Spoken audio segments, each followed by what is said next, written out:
मिनश्शैतानिर्रजीम बिस्मिल्लाहिर्रहमानिर्रहीम अस्सलामु अलैकुम वरहमतुल्लाहि वबरकातुहू।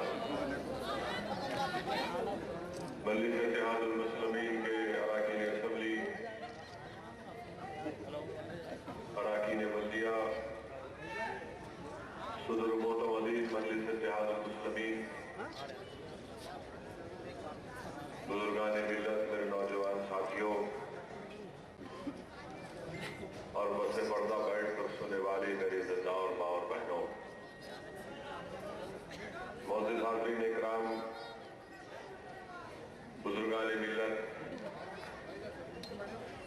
मजलिस इत्तेहादुल मुस्लिमीन की जानिब से जलसे हालात हाज़िरा के उन्वान से इन जलसों को मुनअक़्क़द किया जा रहा है और मजलिस इत्तेहादुल मुस्लिमीन की शनाख्त उसका काम है। हमारा काम खुद हमारी शनाख्त है और आज देखते हैं कि आने वाले चंद महीनों में हमारे मुल्क में असेंबली और पार्लिमानी इंतखाबात होने जा रहे हैं और बीजेपी की तरफ से, एनडीए की तरफ से एक ऐसे शख्स को हिंदुस्तान के बावखार वज़ारत उज़्मा को उम्मीदवार बनाया गया जिसके हाथ मासूम हिंदुस्तानियों के खून से रंगे हुए हैं। जब वो गुजरात का चीफ मिनिस्टर रहते हुए अपनी ही रियासत में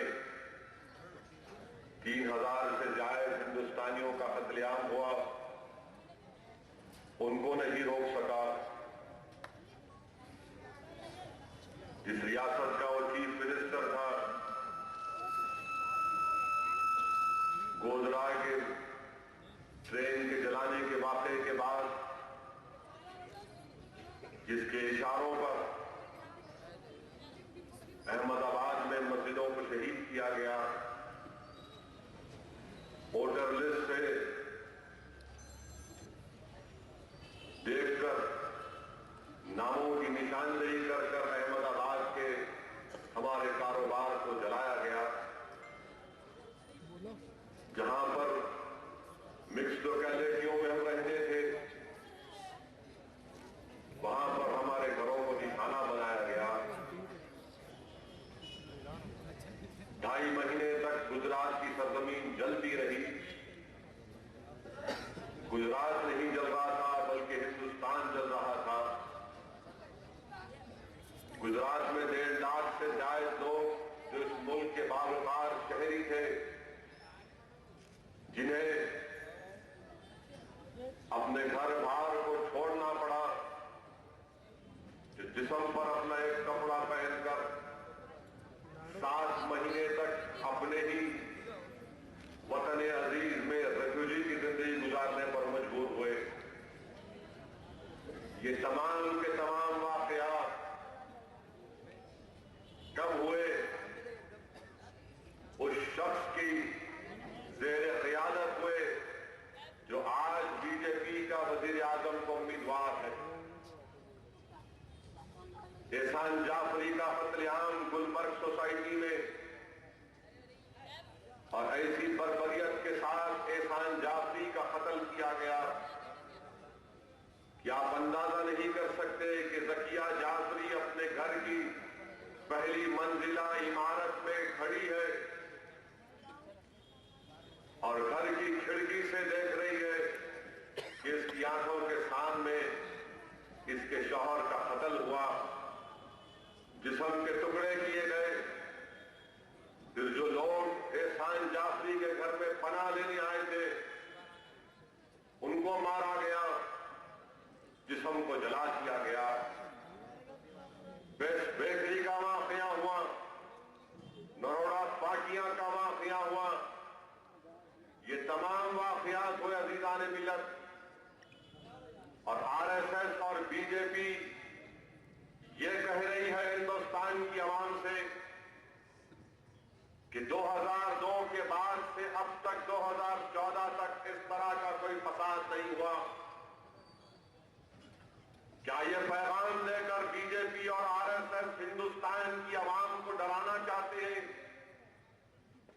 कि हमारी मर्जी के मुताबिक हम गड़बड़ करेंगे या हमारी मर्जी नहीं होगी तो फिर अमन रहेगा?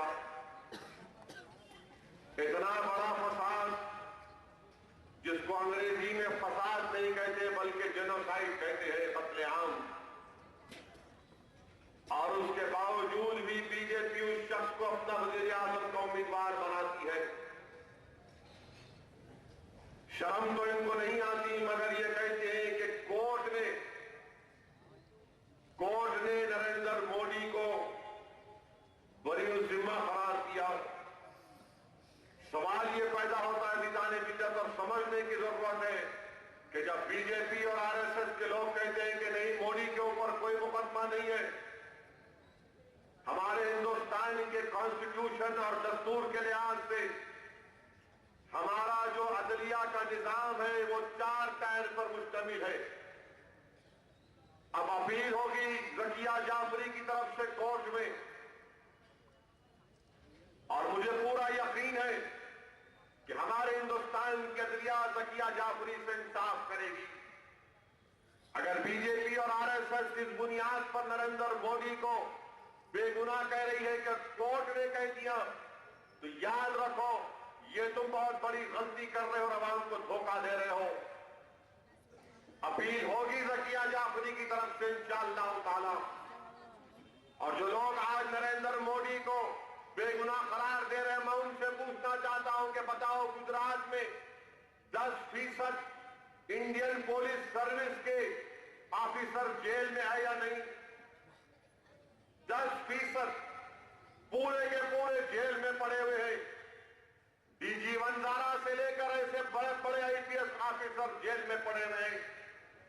जो लोग नरेंद्र मोदी को बेगुनाह करार दे रहे हैं और क्लीन चिट दे रहे हैं, उनसे सवाल करते हैं क्या सोहराबुद्दीन को क्यों मारा गया? और अगर तुमने कहकर सोहराबुद्दीन को जान ले ली कि वो एक माफिया डॉन था, उसको भी मारने का हिंदुस्तान का कानून तुमको इजाजत नहीं देता, तो उसकी बीवी को क्यों तुमने मारा? क्या उसकी बीवी माफिया डॉन थी? उसको गोली मारकर उसके जिस्म को जला दिया गया, ये डीजी वंजारा ने किया, उसका साथी नरेंद्र अमीन ने किया। क्या नरेंद्र मोदी बेगुनाह है? जो लोग नरेंद्र मोदी को बेगुनाह कह रहे हैं, उनसे सवाल करना चाहते हैं, इशरत जहां का कत्ल क्यों किया गया? क्या इशरत जहां लश्कर तैयबा की टेररिस्ट थी? क्या उसके साथ वो केरला का जो बच्चा जो दीन इस्लाम को कबूल किया वो ट्रैवल एजेंट था, क्या उसको इसलिए मारा गया क्योंकि वो मुसलमान था? क्या चीफ मिनिस्टर वो नहीं था? क्या minister of home Amit Shah नहीं थे? क्या इनके ज़रिए क़ियादत इशरत जहां का कत्ल नहीं हुआ?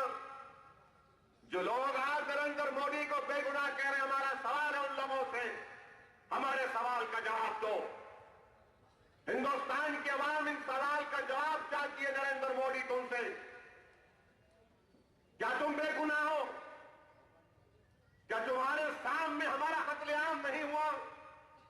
तुम गुजरात की अस्मिता की बात करते हो, बताओ जो लोग गुजरात में मारे गए क्या वो गुजराती नहीं थे?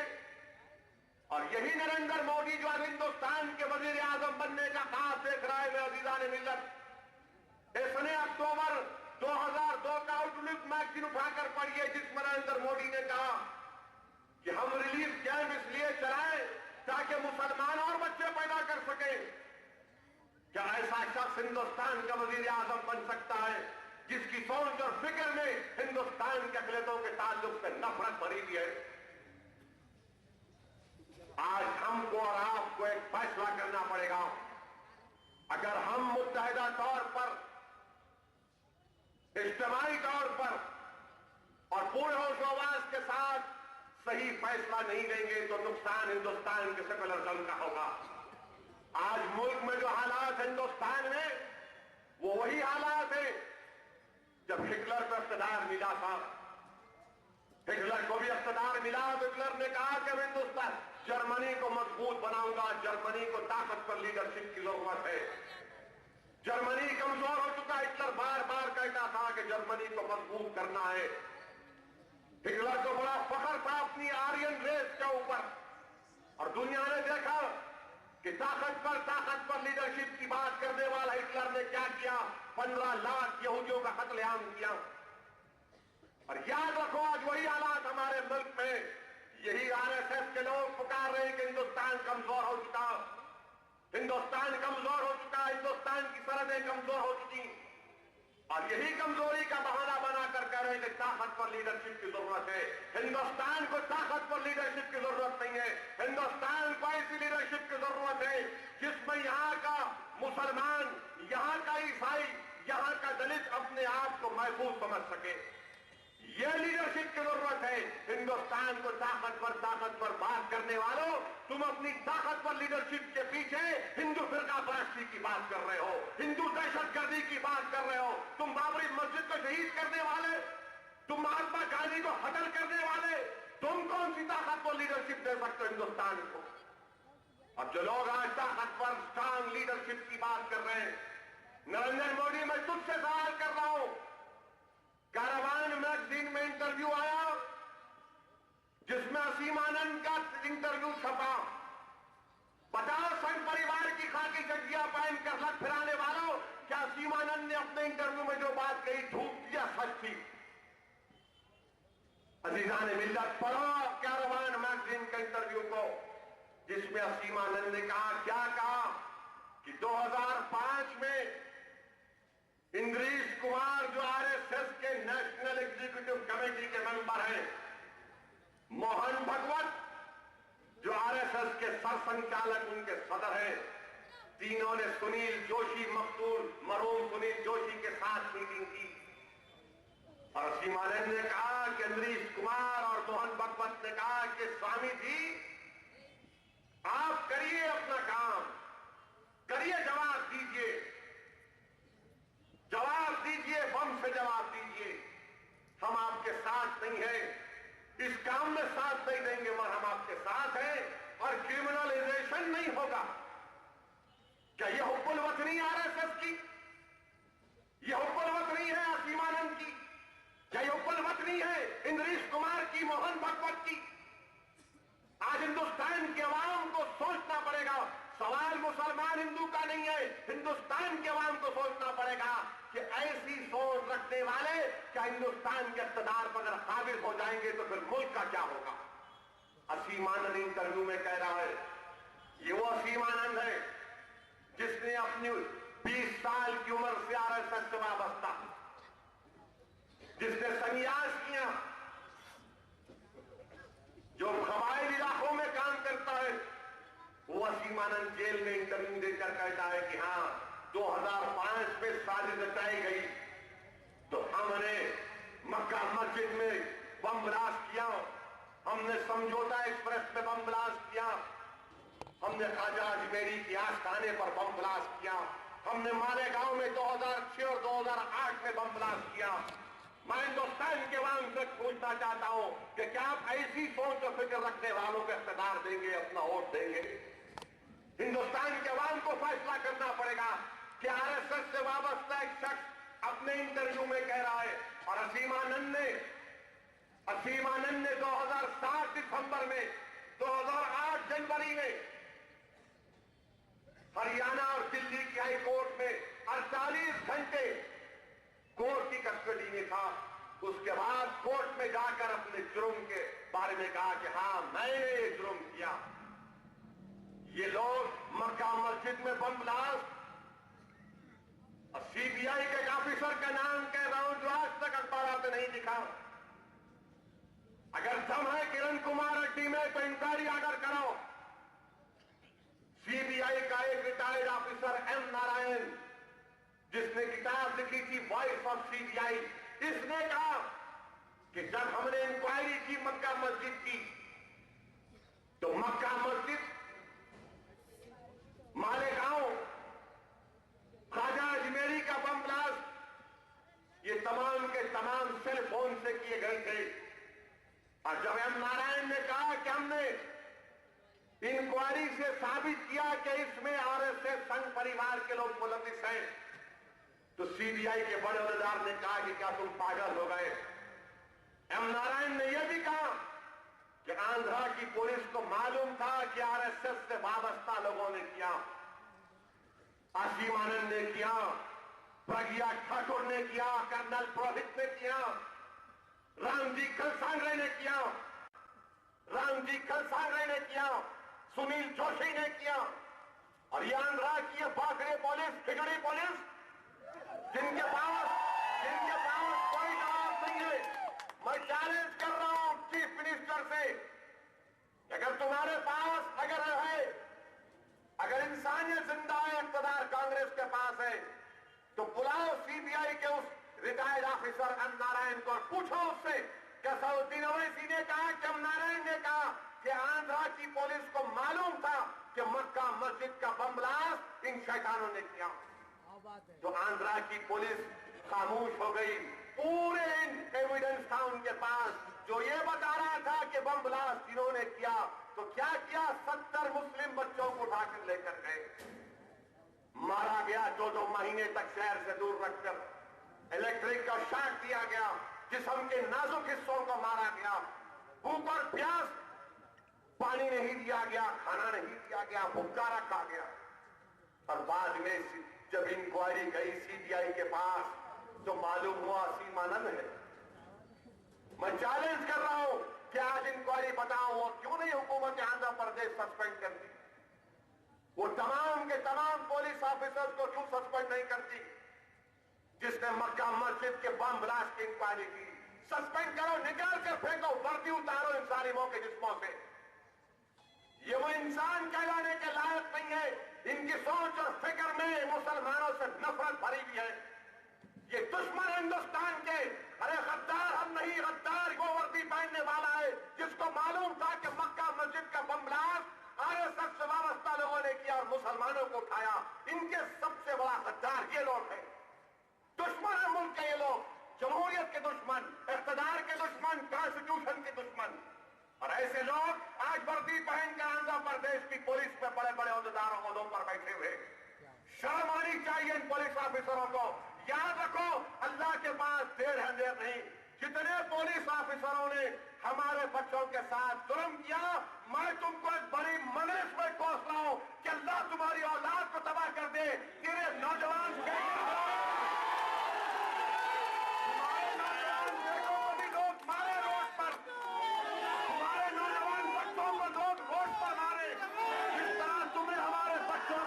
कपड़े उतार कर मारा, अल्लाह तुम्हारी औलाद को नंगा करके रोड पर भगाएगा।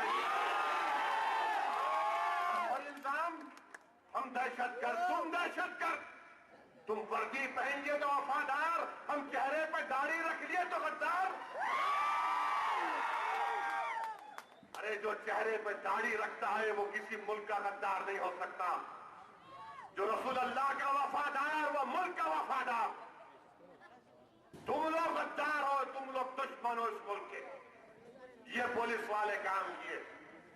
वो इंक्वायरी ऑफिसरों की टीम आज बैठे हुए बड़े बड़े ओहदों पर, ये क्या मुल्क का तहफ्फुज़ करेंगे, ये क्या दहशतगर्दों को रोकेंगे, ये क्या फिर फसाद को रोकेंगे, ये क्या गुंडों से मुकाबला करेंगे, ये क्या पॉकेट प्लेयरों से मुकाबला करेंगे। अरे पॉकेट प्लेयर इनसे अच्छा है, गुंडा इनसे अच्छा है, चोर इनसे अच्छा है। ये लोग, वो ऑफिसर का नाम सीबीआई का एम नारायण, चैलेंज कर रहा हूं मैं। और याद रखो, वो जो पुलिस वाले जो मक्का मस्जिद की इंक्वायरी में थे, हम तुमको भूलने वाले नहीं है, हम तुमको भूलने वाले नहीं है। हम याद रखेंगे तुम्हारी बर्बरियत को, अवाम के सामने दोहराते रहेंगे, जिस तरह मजलिस ने हमारी असेंबली में दोहराया और मजबूर किया चीफ मिनिस्टर को माफी चाहने के लिए। पैसे कंपनसेशन दिए, पैसों की अहमियत नहीं है, पैसों की अहमियत नहीं है। और हम पर जो तकलीफ गुजरी वो तकलीफ पैसे नहीं वापिस दिला सकते। जो बेइज्जती हमको मिली वो क्या पैसे हमको इज्जत दिला सकते। मगर वो पुलिस वालों पर सजा नहीं हुई। क्या कांग्रेस पार्टी अगर असीमानंद के इस इंटरव्यू पर खुश हो रही है तो सऊद्दीन अवैसी मजलिस इत्तेहाद मुस्लिमीन पूछना चाहता है कांग्रेस पार्टी से, हिंदुस्तान के वजीर आजम मनमोहन सिंह से पूछना चाहता है, डॉक्टर साहब अगर असीमानंद का इंटरव्यू सही है तो आंध्र प्रदेश में आपकी हुकूमत है, सस्पेंड करो उन पुलिस वालों को, सस्पेंड करो उन आईपीएस ऑफिसर्स को जो कांस्टेबल से लेकर एसआई, इंस्पेक्टर, एसीपी, जितने आईपीएस लो ऑफिसर थे सबको निकाल कर फेंको। ये सिर्फ जबानी हमदर्दी बहुत हो गई कांग्रेसियों, ये जबानी हमदर्दी से काम नहीं होने वाला। असीमानंद ने और क्या कहा अपने इंटरव्यू में? असीमानंद ने कहा कि हमने फैसला लिया कि बम का बदला बम, बम का बदला बम, और समझौता एक्सप्रेस पे बम ब्लास्ट किया।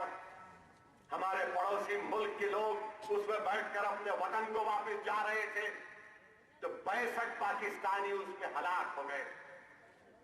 क्या ये इंसानियत है? क्या ये इंसानियत है?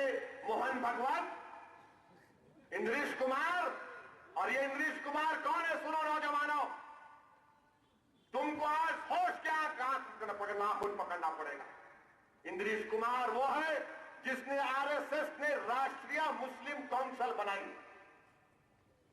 आरएसएस ने मीर जाफर, मीर सादिक, कौम के जितने गद्दार हैं उन तमाम को खरीदा और राष्ट्रीय मुस्लिम काउंसिल बनाई। ये राष्ट्रीय मुस्लिम काउंसिल मुसलमानों में जाकर बोलती कि आरएसएस खराब नहीं है, आरएसएस हुब्बुल वतन है, आरएसएस हिंदुस्तान को मजबूत देखना चाहती है।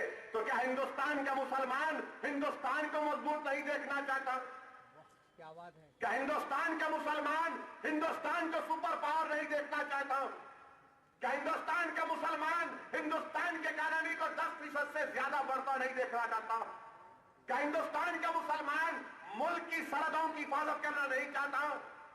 अरे जो लोग हमको गद्दार बोलते जाकर देखो कि बकरीद में भी हमारा सिपाही नहीं आया, मुसलमान था। बची हुई 15 दिन की नवाब साहब कुंटे का रहने वाला हमारा मुजाहिद कहा कि नहीं वो ईद को नहीं आ सकता, सरहद पर फायरिंग हो रही है पाकिस्तान की तरफ से, तुम ईद मना लो मगर मैं यहां पर रहूंगा, शहीद हो गया। कौन गद्दार है इस मुल्क का? ये संघ परिवार, ये आरएसएस के लोग जो राष्ट्रीय मुस्लिम काउंसिल बनाए। इंद्रेश कुमार का नाम चार्जशीट में आया, क्यों नहीं गिरफ्तार करते इंद्रेश कुमार को? क्यों डर रही कांग्रेस गिरफ्तार करने इंद्रेश कुमार को? क्या इंद्रेश कुमार को गिरफ्तार करने से कोहराम मच जाएगा? क्या इंद्रेश कुमार को गिरफ्तार करने से सूरज नहीं निकलेगा सुबह में? क्या इंद्रेश कुमार को गिरफ्तार करने से क्या कल हमारे मार्केट में मुर्गियां अंडा नहीं देंगी? अरे अगर हिम्मत है और अगर तुम्हें कानून का पास और लिहाज है, रूल ऑफ लॉ की बात करने वालों, कानून सब पर यकसाई के नारे लगाने वालों, हम पर कानून इस्तेमाल होता मुल्क से गद्दारी का। अगर हम तुम्हारे ताल्लुक से बयान करें तो गद्दार, मगर जो बम ब्लास्ट कर रहा है जिसका नाम चार्जशीट में आता इंद्रेश कुमार, तुम उसे गिरफ्तार नहीं करते। मोहन भगवत कौन है? हो सकता है तुम्हारे भगवान होंगे, मेरे चूती के बराबर नहीं है मोहन भगवत। अरे हम पाकिस्तान को उस वक्त नहीं गए आरएसएस वालों जब मुल्क के 2 टुकड़े हुए। हमने कहा हिंदुस्तान हमारा, ये सरजमीन हमारी है, ये ख्वाजा अजमेरी की सरजमीन, ये हजरत यूसुफैन की मुबारक सरजमीन। हमने फैसला लिया कि हम यहां पर रहेंगे। हमको गद्दार कह रहे हैं। असीमानंद के इंटरव्यू को ऊपर आरएसएस को साफ सूंघ गया। रोज इनके लोग बयान दे रहे, झूठ बोला, गलत बोला, सही नहीं है। अरे अगर सही नहीं है तो कारवान मैगजीन के खिलाफ एक क्रिमिनल डिफॉर्मेशन डालो। मेरी तकरीर के ऊपर, अकबर की तकरीर के ऊपर केस डालने वालों, क्या तुम कारवान मैगजीन के ऊपर इंटरव्यू केस डाल सकते? डाल के बताओ, डालो का केस उसके ऊपर क्रिमिनल डिफॉर्मेशन का। असीमानंद ने तुम तमाम को नंगा कर दिया। बता दिया कि तुम में और उन दहशतगर्दों में कोई फर्क नहीं है। क्या क्या नहीं कहा सीमानंद ने इंटरव्यू में, क्या क्या नहीं कहा। और किसका नाम लिया? कर्नल पुरोहित का नाम लिया, साध्वी प्रज्ञा ठाकुर का नाम लिया। कैरावान मैगजीन में असीमानंद के साथ मोदी की तस्वीर, अगर असदुद्दीन ओवैसी की तस्वीर बिन लादेन के साथ रहती तो अब तक तो मुझे गोली मार देते। अगर मेरी तस्वीर दाऊद इब्राहिम के साथ होती तो मुझे भी गोली मार देते। और बोलते दिखाते टीवी के ऊपर 24 घंटे के, देखो असदुद्दीन ओवैसी इनके साथ, असदुद्दीन ओवैसी उनके साथ। और जब मोदी की तस्वीर असीमानंद के साथ है, जो मक्का मस्जिद में एक्यूज है, जो अजमेर के ब्लास्ट का एक्यूज है, मुल्जिम है, तो क्या हो गया हमारे मीडिया को, टीवी वालों को? क्या टीवी पर हमारा चेहरा खूबसूरत नजर आता और इन लोगों का बदसूरत? क्या तुम्हारे टीआरपी रेटिंग्स हमारे से है, उससे नहीं है? कोई नहीं बताते उसके बारे में। मोदी खड़े हुए हैं, बल्कि मोदी खड़े हुए हैं, असीमानंद बाबू खड़े हुए। क्या ये तस्वीर क्या बता रही है? आप बोल सकते कि तस्वीर में आ जाना जुर्म में साबित नहीं होता। सही है कि हमसे क्यों नहीं करते आप, हमसे क्यों नहीं करते आप? हमारा नाम आ गया तो सुभान अल्लाह, आपकी तस्वीर आ गई तो नहीं नहीं कुछ नहीं होता। असीमानंद के साथ इनकी फोटो और इसके ऊपर कोई तबसरा नहीं। मोहन भगवत कोई जवाब नहीं देते, इंद्रेश कुमार कोई जवाब नहीं देते। असीमानंद जेल में है। और वही असीमानंद ने क्या कहा था? हमारा एक बच्चा हैदराबाद का कलीम को पकड़ लिए, तो अखबारात में लिखा कि कलीम से मुतासिर होकर असीमानंद ने मक्का मस्जिद का बम ब्लास्ट कबूल किया। आज उसी इंटरव्यू में असीमानंद बोल रहा, मैं क्या मुसलमान पर रहम खा के अपने जुर्म का इकबाल करूंगा? ये लोग वो लोग हैं जो इंसानियत के दुश्मन हैं। अरे यही सोच और फिक्र के लोग महात्मा गांधी को गोली मारे, और गोली मारने के बाद कहा कि हमारा कोई ताल्लुक नहीं है। एक जमाने में नाथूराम गोडसे हमसे वाबस्ता था, उसका भाई वाबस्ता था, वाबस्ता नहीं है। सुनील जोशी वाबस्ता था, अब हमारे से वाबस्ता नहीं है। अरे जब तुम ये कह सकते तो सारी दुनिया की दहशतगर्दी हमारे गोद में कैसा आ जाती? यासीन भटकर करता तो हमारे पे कैसा नाम आ जाता? जब तुमको अख्तियार है कि वाबस्ता था, वाबस्ता नहीं है, और हम उसके हरकत को नहीं मानते, तो हम नहीं कह सकते? यही सोच और फिक्र थी जो हिंदुस्तान को महरूम होना पड़ा महात्मा गांधी से। यही सोच और फिक्र थी कि गुजरात की सरजमीन पर दाग किया गया। यही सोच और फिक्र थी जो बाबरी मस्जिद को शहीद कर दिए। आज हिंदुस्तान की आवाम को फैसला करना है। कोई फर्क नहीं है आरएसएस और बीजेपी में। आरएसएस के पास मेन रिमोट कंट्रोल, आरएसएस जो बोलती बीजेपी कठपुतली की तरह नाचती।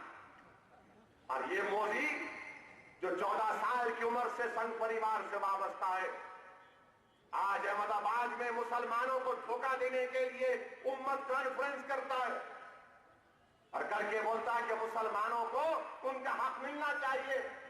तो हम तुमसे एक ही सवाल कर रहे हैं, ज़किया जाफरी से इंसाफ कर दो, इशरत जहां से इंसाफ कर दो, सोहराबुद्दीन से इंसाफ कर दो, बेस्ट बेकरी से इंसाफ कर दो।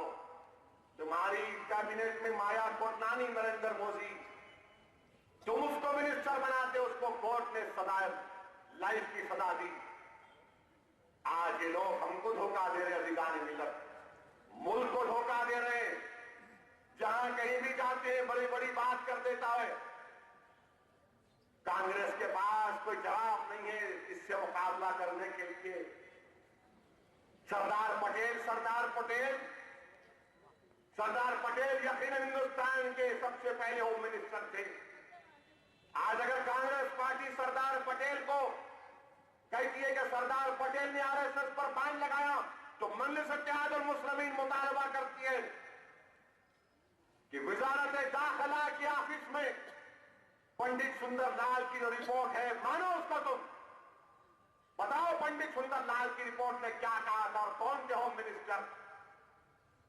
अगर यह भी नहीं मान सकते तो मेरी इस बात को सुन लो, जिस वक्त महात्मा गांधी का कत्ल किया गया कौन था हिंदुस्तान का होम मिनिस्टर? सरदार पटेल थे। 10 दिन पहले महात्मा गांधी पर बम फेंका गया था। अगर वो इंक्वायरी सही होती तो महात्मा गांधी का कत्ल नहीं होता। कि इस बुनियाद पर सरदार पटेल जिम्मेदार नहीं है। कांग्रेस वालों ये बातें हमसे मत करो अब।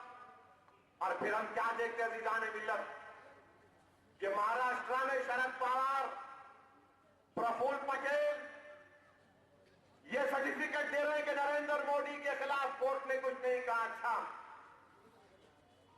हम मुमरा जाना चाहते तो मुमरा नहीं जा सकते। पवार साहब हम मुमरा नहीं जा सकते। प्रफुल्ल पटेल हम मुमरा नहीं जा सकते। क्यों नहीं जा सकते? क्योंकि आपका रघुवंशी मूम थाने का पुलिस कमिश्नर हस्बे रिवायत 144 की नोटिस पर क्यों भिजाए?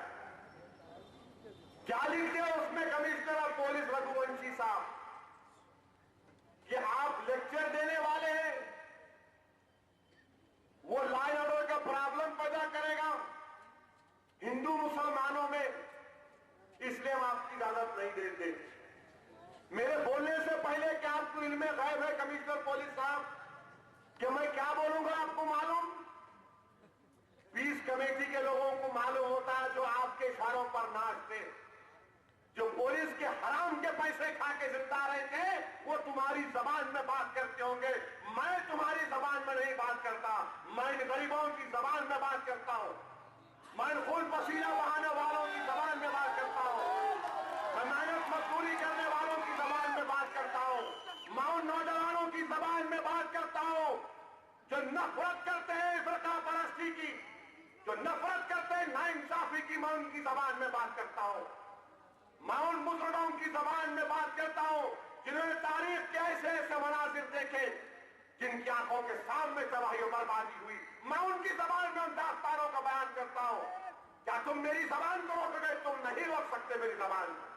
मैं मर जाऊंगा इस दुनिया से, जब तक जिंदा रहूंगा यही जबान रहेगी, यही लहजा रहेगा, यही कलाम रहेगा, क्योंकि हम इनके नुमाइंदे, हम इन पुलिस वालों के नुमाइंदे नहीं है। हम इन इख्तिदार के कुर्सियों पर बैठने वालों की जबानी नहीं है। तुम्हारे चमचों के कौन है? तुम्हारी जबान में बोलने वाले नाचने गाने वाले, तुम्हारी जबान में बोलने वाले कम्बल मटकाने वाले, तुम्हारी जबान में बोलने वाले मर्द नहीं हिजड़े से बदतर है वो लोग। तुम्हारी जबान में बात करने वाले मुकन्निस हैं। मैं मुमरा की आवाज से कहना चाहूंगा कि मैं आऊंगा इंशाअल्लाह ताला, हम आएंगे इंशाअल्लाह ताला, पुलिस परमिशन के साथ आएंगे इंशाअल्लाह ताला। और अगर मुमरा में 2 लोग भी रहेंगे तो सऊद्दीन ओवैसी इसी तरह खिताब करेगा। मैं आवाम को देखकर बात नहीं करता, आवाम की तादाद को देखकर हम बात नहीं करते। मेरा काम उन लोगों की जज्बात की अक्कासी करना, उन गरीब मजलूम आवाम की नाइंसाफी की दास्तानों का बयान करना और उनका हल तलाश करना, यह हमारा काम है। हमको तकरीर से पहले नोटिस कि आप नहीं आ सकते, आपके आने से आप प्रोवोकेटिव स्पीच देंगे। कौन सी प्रोवोकेटिव स्पीच है मेरी? कहां पर गड़बड़ हुई? क्या बोला मैंने? यही ना कि महाराष्ट्र में, बंबई में नाइंसाफी की जा रही। अगर हम जाएंगे तो कहेंगे कि हां, राष्ट्रवादी पार्टी के होम मिनिस्टर आर पाटिल वो नहीं चाहते कि हम जाएं वहां पर। कांग्रेस पार्टी के चीफ मिनिस्टर श्री पृथ्वीराज वो नहीं चाहते कि हम वहां पर जाएं। ये हिंदुस्तान हमारा नहीं है क्या? क्या हम इस मुल्क के शहरी नहीं हैं? जब ये पूरा मुल्क मेरा है, ये एक एक इंच पर मेरा हक बनता है, तो तुम मेरी आवाज को दबा नहीं सकते। ये कांग्रेस के एनसीपी के पवार साहब बोल दिए कि नहीं, मोदी को छोड़ो, वोट नहीं दिया। अच्छा, आपको कौन दिया सर्टिफिकेट? क्या कोर्ट फैसला नहीं करेगा पवार साहब? अगर इतना बड़ा दिल है आपका तो फिर हमको इजाजत दो, बताते आपको। आपके घर में खड़े होकर हम बोलेंगे इंशाअल्लाह ताला। प्रफुल्ल पटेल को किसने इजाजत दी? और फिर वो मोमरा में इनका जितेंद्र अवार्ड, इनका मेरे एनसीपी का ईश्वर जहां का मामला आया तो सर पर टोपी पहन के बैठते ईश्वर जहां की अम्मा के साथ। और मुमरा से चंद किलोमीटर के फासले पर मालेगांव है, तो वहां नहीं जाते आप? 2006 और 2008 में मालेगांव में बम ब्लास्ट हुआ। जब मक्का मस्जिद का ब्लास्ट हुआ, वो सीबीआई ऑफिसर जिसका मैं नाम लिया, उसने कहा कि ये आरएसएस हिंदू तंजीमें जिम्मेदार है। हेमंत करकरे को जब मालूम हुआ तो हेमंत करकरे ने प्रज्ञा ठाकुर को पकड़ा, प्रज्ञा सिंह ठाकुर को पकड़ा। वही हेमंत करकरे था जिसने कर्नल पुरोहित को पकड़ा। और आज जो हमारे कमिश्नर पुलिस साहब, जो मैंने उनसे वादा किया कि इंशाअल्लाह मैं मुमरा को आऊंगा, आपके दफ्तर को भी आऊंगा, आपके साथ कॉफी पी के जाऊंगा इंशाअल्लाह। तो कमिश्नर पुलिस साहब ने एसएमएस किया कि ओवैसी साहब आप आइए, मेरी काफी बहुत मशहूर है। तो कमिश्नर पुलिस साहब आपकी काफी बड़ी मशहूर होगी, और अल्लाह के करम से आपकी हरकतों से मेरी जबान भी अल्लाह ने बड़ी मशहूर कर दी। ये रघुवंशी साहब कमिश्नर ऑफ पुलिस है। हेमंत करकरे शहीद हो गए। वो जालिम पाकिस्तान का टेररिस्ट गोली मार दी हेमंत करकरे को, नुकसान किया। अगर हेमंत करकरे जिंदा होते तो पूरे खाकी चकिया जेल में झाड़ू मारते। हेमंत करकरे की मौत के बाद कौन बने एटीएस? मैं इल्जाम नहीं लगा रहा हूं रघुवंशी साहब पर, आप एटीएस के बने। क्या अगर मैं ये बात बोल देता तो कौन सा आसमान गिर जाता? क्या इसीलिए मुझे रोका गया? आप हमारी जबान को नहीं रोक सकते, आप हमारी जबानों पर ताला नहीं लगा सकते। हम गुंगों की नुमाइंदगी नहीं करते, हम जिंदों की नुमाइंदगी करते। मैं जिंदों की बस्ती सरजमीन दखन का बाशिंदा हूं, और सुन्नों को रोकने वाला हम उस सरजमीन के बाशिंदे हैं।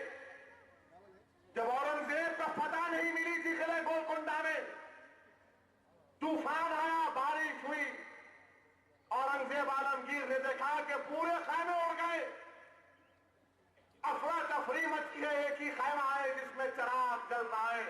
तो औरंगजेब ने जान लिया कि वो चिराग है जिसकी रोशनी में किले गोलकुंडा का फतेह करूंगा। तो हम उस चिराग के नीचे है, याद रखो। हमने तूफानों का मुकाबला किया, हम उस पर जमीन का बड़ा ताल्लुक है। तुम चाहे लाख रुपये हमको इंशाअल्लाह उतारा, हम जाएंगे महाराष्ट्र में। और क्या जुल्म नहीं हो रहा महाराष्ट्र में? आज क्या कह दिया शरद पवार साहब ने कि मैं मिला मोदी से, कौन सी बड़ी बात है? मोदी से आप मिले, फोटो डालना था, क्यों नहीं डाले फिर? जैसा कि हमारा यह साइकिल वाला डाला फोटो, इतना खुश हो रहा उसके बाजू बैठ के, ऐसा लग रहा उसको कि मेरे को लाठी उठ गई। मोदी के बाजू नायडू बैठे तो हाथा उठा रहे, ऐसा ऐसा। कितने हाथा उठाएंगे? अब तो बगली घूसा मारेंगे तुमको नायडू। हमारा बगली घूसा बड़ा मशहूर है, तुम्हारे ससुरे को भी दिए थे एक बार। तो पवार साहब देना था फोटो अखबार को। पहले बोले नहीं मिला नहीं मिला नहीं मिला, झूठ है झूठ है। अब बोले हो मिला, तो आप बोले हो मिल तो मैं। अच्छा आप मिलते, मिलिए, हम भी मिलेंगे पोलिंग बूथ पे इंशाअल्लाह ताला। महाराष्ट्र के पोलिंग बूथ में जवाब मिलेगा, जो मोदी से मिलेगा उसके खिलाफ, जो मोदी की तारीफ करेगा उसके खिलाफ, जो मोदी के साथ पतंग गिराएगा उसके कंधे काटेंगे, जो मोदी के इशारों पर नाचेगा हम उसको नचाएंगे, जो मोदी के बाजू बैठकर हाथ उठाएगा उसके हाथ को इंशाअल्लाह अल्लाह गिराएगा। ये लोग अब बोल रहे। और आज गोपीनाथ मुंडे बीजेपी का बयान आ गया कि शरद पवार साहब एनडीए में आना चाह रहे थे, मैंने इनकार कर दिया। क्या इसलिए मुलाकात हुई थी पवार साहब आपकी? और फिर ये कांग्रेस का चीफ मिनिस्टर बड़े बड़े बातें करते, freedom of expression, freedom of expression. यही बंबई में सलमान रश्दी आ सकता, उसके ऊपर कोई रोक टोक नहीं। यही मुंबई में नरेंद्र मोदी के 3 रैलियां हो सकती। एक बार लता मंगेशकर के साथ थालियां बजाना, एक बार तकरीर 2-2 जलसे करना, मगर हम नहीं जा सकते। इतना डर क्यों है उनसे? क्यों कर रहे हमसे इतना? आने दो हमको, आवाम फैसला करेगी, आवाम सुनेगी और फैसला करेगी। और ये कांग्रेस के लोगों, इनका संजय निरुपम मिनिस्टर, बर्फी की कीमतें कम करो बड़ा महाराष्ट्र में, और भूख हड़ताल बैठा। ये कौन मेरे संजय निरुपम है जो कभी बाल ठाकरे की खरीद? नारायण राणे इनके मिनिस्टर, कांग्रेस में नारायण राणे, जिसने महाराष्ट्र की असेंबली में खड़े होकर कहा था कि अगर श्री कृष्णा कमेटी पर अमलावरी होगी तो मुंबई चलेगा। आज कांग्रेस पार्टी में आके ये कौन सी मिसाल है? ये कौन सा इंसाफ है कि महाराष्ट्र में खाली 4 मुस्लिम आईपीएस ऑफिसर, 1 मुसलमान आईएएस ऑफिसर नहीं? क्या इसलिए हम रोक रहे थे आप? और याद रखो, मैं जलसे से मुमरा के मुसलमानों को, महाराष्ट्र के मुसलमानों को पैगाम दे रहा हूं। हजरत यूसुफैन के आस्थाने से सऊदी ओवैसी तुमसे कह रहा है, तुम्हारे मरहूम रहमान की कमेटी ने कहा कि मुसलमानों को 8% रिजर्वेशन दो। मैं कह रहा हूं महाराष्ट्र के मुसलमानों तुमसे कि इलेक्शन से पहले हमको रिजर्वेशन नहीं मिलेगा। इलेक्शन से पहले नारायण राणे की ज़ेर क़यादत जो कमेटी बनाई गई, पूरे मराठों को रिजर्वेशन मिलेगा। यह और बात है कि कोर्ट में जाकर रुक जाएगा, मगर धोखा हमसे देने वाले। मैं मजलिस के जलसे में नहीं जा रहा था, मुमरा फाउंडेशन के जलसे में जा रहा था। रौफ लाला ने मुझे दावत दी, मगर आप हमको रोकते हैं। और फिर सेकुलरिज्म के दावे करना, मुसलमानों से मोहब्बत के दावे करना। अरे कांग्रेसियों, तुम में दम खम नहीं है मोदी को रोकने का। आज आवाम देख चुकी तुम्हारी पॉलिसियां। महाराष्ट्र में एक पॉलिसी, आंध्रा में एक पॉलिसी, राजस्थान में एक पॉलिसी, दिल्ली में एक पॉलिसी। अजीज़ान मिल्लत इस्लामिया, मैं आज आपसे फिर से कह रहा हूं कि मजलिस इत्तेहादुल मुस्लिमीन को इल्जाम लगाने वाले बहुत इल्जाम लगाते रहे, मगर मजलिस इनके कांटा इन लोगों के लिए मजलिस इत्तेहादुल मुस्लिमीन ये जानते हैं कि जब तक मजलिस रहेगी कुछ फायदा नहीं हो सकता। और फिर आई अजीबो गरीब पुलिस यहाँ की, कादियानियों के खिलाफ जलसा कर रहे तो बोलते नहीं देंगे परमिशन। क्यों? क्या कादियानी आपके मम्मी डैडी हो गए? खत्मे नबूवत पे जलसा हम नहीं करेंगे कि रसूल अल्लाह सल्लल्लाहु अलैहि वसल्लम को जो लोग गुस्ताखी करते उनके बारे में नहीं बोलेंगे? नहीं, परमिशन लो मगर कादियानियों के खिलाफ मत बोलो। अरे कादियानी तुम्हारे रिश्तेदार होंगे, जो मेरा आका का गद्दार वो सबका गद्दार। परमिशन हमको नहीं देंगे, नहीं इनको नहीं बोलना कहते। क्यों? किसको बोलना? फिर क्या आप स्क्रिप्ट राइटर हो गया?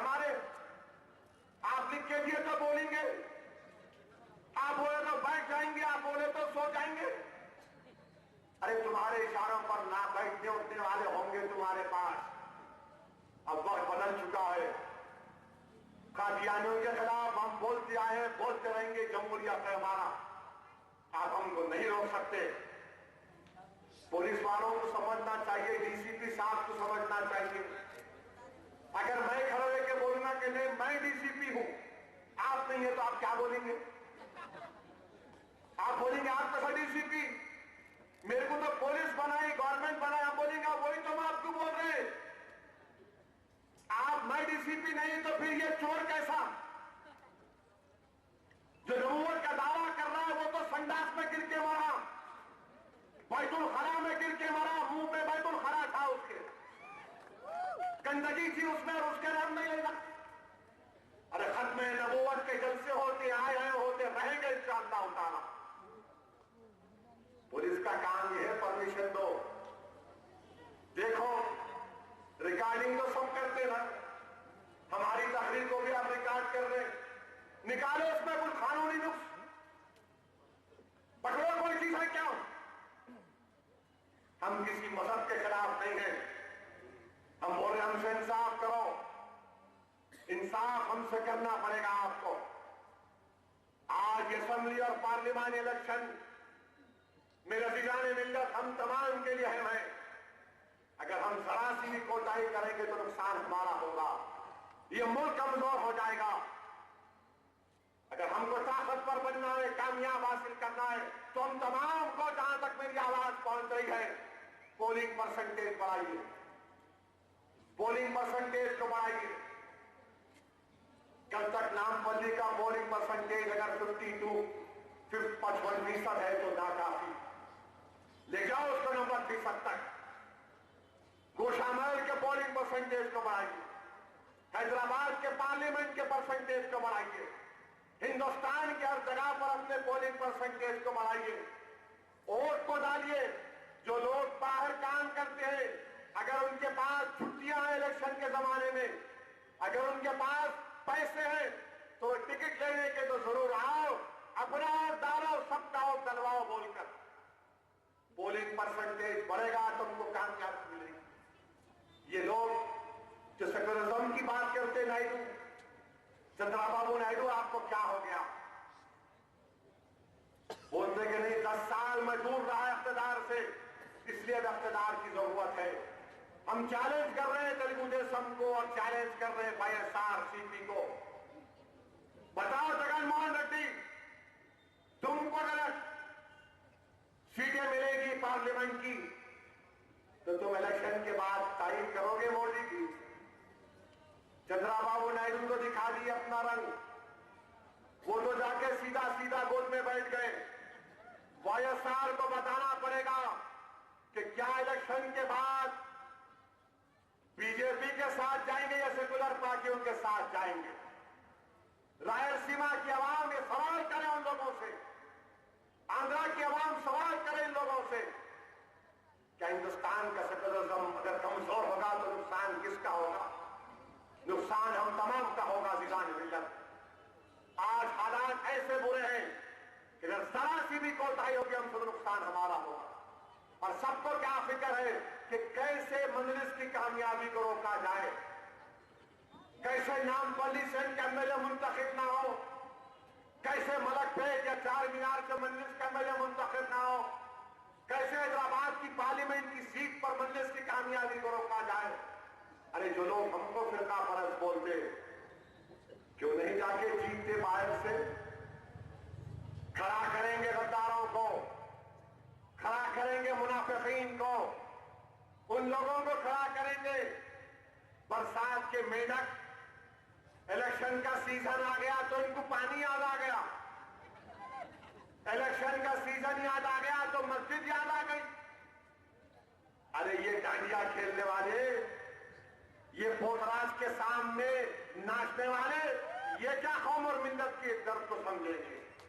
ये क्या गरीबों की गम को समझेंगे? अरे जमात समझती है उन गम और दर्द को। ये जमात जानती है, जिस जमात में सलाहुद्दीन अवैसी ने अपनी जिंदगी लगा दी, जिस जमात को मजबूत करने के लिए गरीब लोगों ने अपनी जान और माल को कुर्बान किया। कौन बोल सकता है मुंगा भाई को? कौन ये सच सामने रहता था। कौन भूल सकता है शहीद मोहम्मद गौस को कि ऐसे बुरे वक्त में मजलिस इत्तेहादुल मुस्लिमीन का साथ दिया। हम सलाम करते हैं इन लोगों को कि इनकी कुर्बानियां हमारे लिए मशाल-ए-राह है। इनकी कुर्बानियां, इनकी मदद जस्तजू हमको पैगाम देती है कि डरो नहीं, मुकाबला करो, मुत्तहिद रहो। मैं तुमसे भीख मांग रहा हूं, मुत्तहिद रहो। अपने वोटों में डिवीजन मत पैदा होने दो। याद रखो, हिंदुस्तान नगर कोई आखिरी खिला है हमारी शनाख्त का। हिंदुस्तान नगर कोई खिला है हमारी तहजीब का। हिंदुस्तान नगर कोई खिला है हमारी मजहबी शनाख्त का। तो सरजमीन दखन है और इनको ये पसंद नहीं आता। तुम्हारा रोब, तुम्हारा दबदबा, तुम्हारा हर तरह से बहादुरी से मुकाबला करना इनको पसंद नहीं आता। इनको सिर्फ यही दिखता है कि सबको मिटा दिए, सबको कमजोर कर दिए, सबको अपने पैरों में लाके बिठाए। अगर कोई इलाका नहीं दबता तो सरजमीन दखन है। ये दबेगा नहीं, याद रखो इंशाअल्लाह ताला। ये उठेगा और जो दब गए उनको भी उठाएगा इंशाअल्लाह ताला। जो तुम्हारे पैरों के पास बैठे, याद रखो इंशाअल्लाह ताला हम उनको उठाएंगे, तुम्हारे सर पर बिठाएंगे इंशाअल्लाह। जो लोग मायूस होकर बैठे उनमें होश पैदा करेंगे, उनमें उम्मीद पैदा करेंगे और उनसे कहेंगे कि मायूसी कुफर है, उठो मुकाबला करो इन जालिमों का। कौन है ये नरेंद्र मोदी, कौन है अडवाणी, कौन है इंद्रिश कुमार, कौन है आरएसएस? अरे 56 आए चले गए, अबू जहल तो कुछ नहीं कर सका, फिरौन नमरूद कुछ नहीं कर सका, तो ये क्या करेंगे? याद रखो हम किसकी उम्मत है? हम रसूलुल्लाह सल्लल्लाहु अलैहि वसल्लम की उम्मत है। और डरने और घबराने की जरूरत नहीं अजीजों, क्योंकि रसूल रहमत ने फरमा दिया कि मुझे जितना सताया गया उसके बाद किसी को नहीं सताया जाएगा। मुझे जितना सताया गया किसी को इतना नहीं सताया जाएगा। मुकाबला करो, हिम्मत पैदा करो। हम ही मुकाबला कर सकते हैं गवर्नमेंट। इस मुल्क के सेक्युलरिज्म को मजबूत करना है अजीज दोस्तों। और फिर ये हमारे पार्लियामेंट में तेलंगाना का भी दायरा है, क्या आने वाला है नहीं मालूम, बच्चा पैदा होता नहीं होता नहीं मालूम, और पैदा हुआ तो उसके हाथा पैरा सलामत रहते नहीं रहते नहीं मालूम। कांग्रेसियों को तो सिर्फ बोल रहे पैदा कर दो, पैदा कर दो। मजलिस बोल रही हो पैदा करो, मगर बच्चा ऐसा ऐसा नहीं रहना ना। लॉ एंड ऑर्डर गवर्नर के पास, कहीं को गवर्नर के पास है ना भाई। लॉ एंड ऑर्डर तो स्टेट सब्जेक्ट है। नहीं कांग्रेस क्या बोले, नहीं जान दो, एक हाथ टूटता है तो क्या होता, हाई कोर्ट नहीं बनना तेलंगाना की, नहीं क्या होता दूसरा हाथ निकल गया तो। नौकरी के मसले के लिए पब्लिक सर्विस कमीशन नहीं बनना, बोलते नहीं क्या होता, एक आंख चले गई तो। अरे दो हाथ अगर कट जाएंगे, एक आंख का अंधा रहेगा, क्या देखेगा जी उन्हें, क्या चलेगा उन्हें? जबकि तुम्हारे पास पूरा मौका है तो बोले नहीं अम्मा जो दे रहे दे दो, ये तुम्हारे अम्मा होंगे, तुम ले लो, हम नहीं ले सकते। हमको लेना है तो पूरा हर चीज को हासिल करेंगे, पूरा चीज देना पड़ेगा हमको, नहीं है तो छोड़ो, फिर कोई मत दो। अरे अजीब और गरीब हमारी जमहूरियत। चीफ मिनिस्टर इनकी पार्टी का, डिप्टी चीफ मिनिस्टर इनकी पार्टी का। चीफ मिनिस्टर बोला मैं इनके खिलाफ धरना दूंगा, डिप्टी चीफ मिनिस्टर बोला नहीं तुम नहीं देना। अरे क्या है भाई, कामेडी हो गई है तो। इन बप्पन खां को पीछे छोड़ के आ गए। एक चीज, एक पार्टी का दो लोग, एक chief minister deputy chief minister, इन्हें बोला नहीं देना, उन्हें बोला देना। ये लेना देना क्या है बताओ मेरे को? देना है तो दे दो, अच्छी तरह दे दो, नहीं देना है तो बोल दो नहीं दे सकते। और अगर नहीं दिए तो इधर मौत, दिए तो उधर मौत, कहीं भी तुम्हारा बचने का चांस नहीं है। इसीलिए बहुत जरूरी है कि अगर तोड़ दे तो लॉ एंड ऑर्डर गवर्नर के पास नहीं, गवर्नमेंट के पास। कल के दिन अगर मोदी प्राइम मिनिस्टर बन गया, कोई जालिम अमित शाह की तरह गवर्नर बन गया, तो उन्हें पहले किसके ऊपर वार करेगा? आप पे करेगा, आपकी दुकान पे करेगा। उन्हें बोलेगा नहीं कहां है असदुद्दीन ओवैसी, कहां है पाशा कादरी, उन्हें हमारे पीछे पड़ेगा। हमारे पीछे पड़ना तो कुछ नहीं होता, हमारे क्या है क्या? जान भी अल्लाह की है, उन्हें लेना चाह रहे ले सकते हो, मगर जुल्म होगा गरीबों पर, गैर दस्तूरी होगा, कॉन्स्टिट्यूशन इजाजत नहीं देता। समझो इस चीजों को। इख्तियार हमेशा किसी के पास रहने वाला नहीं है। जमहूरियत नवाज जिसको और दादी वो कामयाब हो गया। और कांग्रेसियों बाज आ जाओ, बाज आ जाओ। अरे जब पार्लियामेंट में मैंने 1200 सवाल किए, हर मसले पर बहस की, तो तुम मुझे अवार्ड से नवाज रहे। अगर मत दो अवार्ड मेरे को, जब मैं मुमरा नहीं जा सकता तो तुम्हारा अवार्ड क्या माने रखता मेरे? तुम एक तरफ अवार्ड दे रहे, दूसरी तरफ बोले नहीं तुम नहीं आ सकते। फिर कौन आना, कौन आना, कौन आना? फिर वहां पर बिठाऊंगा, उनको बिठाऊंगा। मैं आना चाह रहा हूं पहले, मैं आके नरम करना चाह रहा हूं माहौल को, टेम्पर को कूल डाउन करना चाह रहा हूं, मगर नहीं आप बोले आप नहीं आ सकते। ठीक है, कोर्ट से फैसला होगा इंशाअल्लाह ताला, आप किसी को नहीं रोक सकते। बाल ठाकरे हर तकरीर में मुसलमानों के ताल्लुक से बोलता था लग दे लग दे लग दे, हमको गाली देता था, आप उसको सुनते रहे। पूरे टोल बूथ तोड़ दिए, आप खामोश बैठे रहे। सब चीज आप कर सकते हम नहीं कर सकते। दुनिया में फायरिंग कर दी हमने, हम मारे गए। सबसे ज्यादा फिरका परस्ती के केसेस, फिरकाना फसादात के मुकदमे महाराष्ट्र में, मगर हम नहीं जा सकते। ये कांग्रेस, राष्ट्रवादी कांग्रेस को अपनी पॉलिसी बदलना पड़ेगा। नहीं बदलेंगे तो अवाम बदलेगी इंशाअल्लाह ताला। वाराणसी दोस्तों, मजलिस इत्तेहादुल मुस्लिमीन के जलसे सिलसिले वाले चलते रहेंगे। बहुत सी बातें हैं, एक ही वक्त में नहीं बोल सकते। मुझे मरहूम कायद सालार विंगत याद आ रहे हैं कि मरहूम कायद अपने उस तहरीर में जुमले को दोहराते थे, क्या कहते थे कि अभी हरनाथ का आगाज हुआ है। एक के बाद एक और बात होगी। बहरहाल मुत्तहिद रहिए, पोलिंग परसेंटेज को बढ़ाइए, जमात को कामयाब करिए।